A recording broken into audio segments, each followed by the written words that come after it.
बिस्मिल्लाहिर्रहमानिर्रहीम। एक दफा का जिक्र है। एक गांव में एक किसान रहता था। वो सुबह से शाम तक खेतों में काम करता था, खेतों की मुकम्मल पहरेदारी करता था। मगर जब फसल पककर तैयार हो जाती तो गांव का सरदार इसकी सारी फसल जबरदस्ती ले लेता और इसे थोड़ा सा हिस्सा दे देता। किसान और इसकी बीवी का बड़ी मुश्किल से गुजारा होता। एक दिन किसान खेत में खुदाई कर रहा था। बेख्याली में वो ज्यादा जमीन खोद गया। अचानक ही इसे महसूस हुआ कि जमीन के अंदर कुछ है। इसने बड़ी मुश्किल से वहां से एक संदूक निकाला। वो बड़ा हैरान हुआ। उसने संदूक खोला। इसकी खुशी की कोई इंतहा ना रही। संदूक हीरे और जवाहरात से भरा हुआ था। इसने सोचा कि इस बात का इल्म गांव के सरदार को ना होना चाहिए, वरना वो इसको जबरदस्ती छीन लेगा। वो खजाने को छुपते छुपा कर घर ले गया। उसने बीवी से पूछा, इस दौलत को कहां छुपाया जाए? बीवी ने जवाब दिया, इसको हम सेन में दफन कर देते हैं। किसान ने ऐसा ही किया। कुछ देर बाद इसकी बीवी कहने लगी, मैं पानी भरने जा रही हूँ।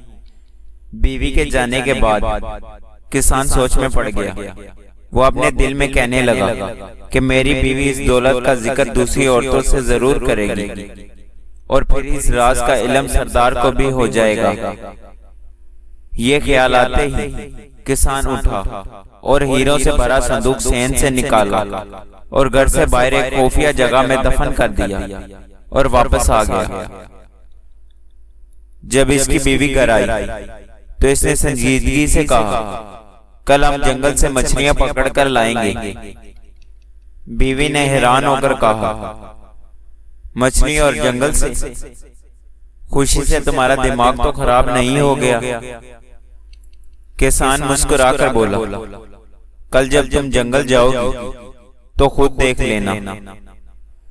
अगले दिन किसान सूरज निकलने से पहले घर से निकला और गांव के मछेरे से बहुत सारी ताजा मछलियां खरीद लाया। इसने तंदूर की रोटियां भी खरीदी और जंगल की तरफ चल पड़ा। वहां एक जगह देखकर इसने मछलियां जमीन पर फैला दी और कुछ आगे जाकर दरख्तों पर रोटियां लटका दी। ये सब काम करके वो घर वापस आ गया। इसकी बीवी अभी तक सो रही थी। जब सूरज निकला तो किसान अपने बीवी को लेकर जंगल की तरफ चल पड़ा। इसकी बीवी ने जमीन पर मछलियां देखी तो हैरान रह गई। फिर इसने सब मछलियों को अपनी टोकरी में रख लिया। आगे जाकर दरख्तों पर रोटियां देखी तो किसान से कहने लगी, दरख्तों पर रोटियां लगी हुई हैं। किसान ने कहा, यहाँ रोटियों की बारिश होती है, कुछ रोटियां दरख्तों पर अटक जाती हैं। इसकी बीवी बड़ी हैरान हो रही थी। किसान और इसकी बीवी के दिन भर गए।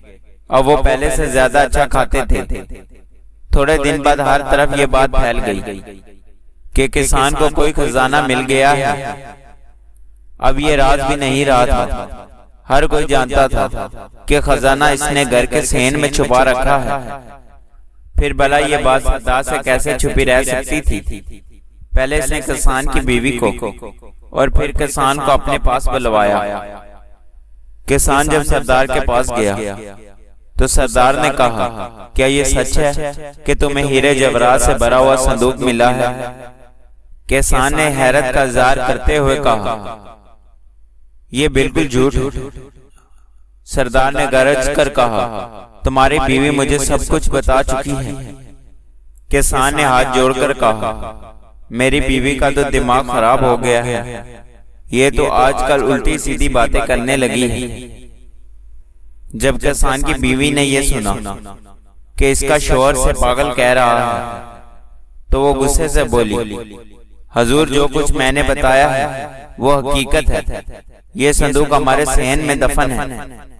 सरदार ने खुश होकर पूछा, ये हीरे जवाहरात का संदूक किस दिन मिला था? किसान की बीवी ने कहा, उस दिन सुबह को, जिसके एक दिन बाद हम जंगल से मछलियां पकड़ने गए थे। ये सच है।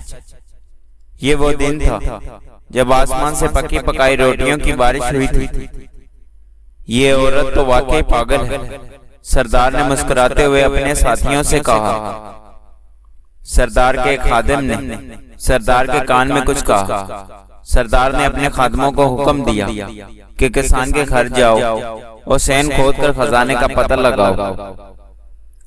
खादिमों ने सारा सैन खोद डाला, मगर वहां इन्हें कोई खजाना नजर न आया। वो सब वापस चले गए। यूं गरीब किसान अपनी अक्लमंदी से सिर्फ जालिम सरदार के जुल्म से बच गया, बल्कि अपना खजाना भी बचा लिया। बर्बाद करने में भी उन्हीं का हाथ होता है। गले लग के जो कहते हैं हमेशा खुश रहो, सीना हाजिर, मगर फिर भी जमाने वाले जाने क्यों पीछे से ही वार किया करते हैं। अगर तुम किसी से कुछ भी नहीं चाहते लेकिन फिर भी उसे चाहते हो, तो फिर तुम वाकई उसे चाहते हो। वक्त की तेज रफ्तारी सिखाती है, बताती है, दिखाती है मंजिल भी, मुसाफिर भी, अपने भी, पराए भी। कामयाबी हासिल करो, लेकिन पैसे के लिए नहीं, बल्कि अपनी पहचान बनाने के लिए। मुश्किलात में घबराना नहीं चाहिए। सितारे हमेशा अंधेरे में ही चमकते हैं। शदीद दुख होता है जब हम किसी पर अंधा यकीन करें और वो साबित कर दे कि हम वाकई अंधे हैं। मुखलिस हमेशा पीछे रह जाते हैं और चमचे हमेशा बाजी ले जाते हैं। नफरतों, धोखों और साजिशों के हम इतने आदी हो चुके हैं कि मोहब्बतों और खुलूस पर भी बड़ी मुश्किल से यकीन करते हैं। अजीब रिश्ता रहा कुछ इस तरह अपनों से, ना नफरतों की वजह मिली, ना मोहब्बतों का सिला मिला। जिंदगी ने इतना कुछ सिखाया और समझा दिया है कि अब दुनिया वालों से हर तरह की उम्मीद खत्म कर दी है। दो ही रिश्ते समझ में आते हैं, अब एक रब का और एक माँ का। बेवफा और धोखेबाज मर्द में ये तीन निशानियां जरूर होगी। नंबर 1, मैं सिर्फ तुमसे मोहब्बत करता हूँ और तुमसे ही शादी करूंगा।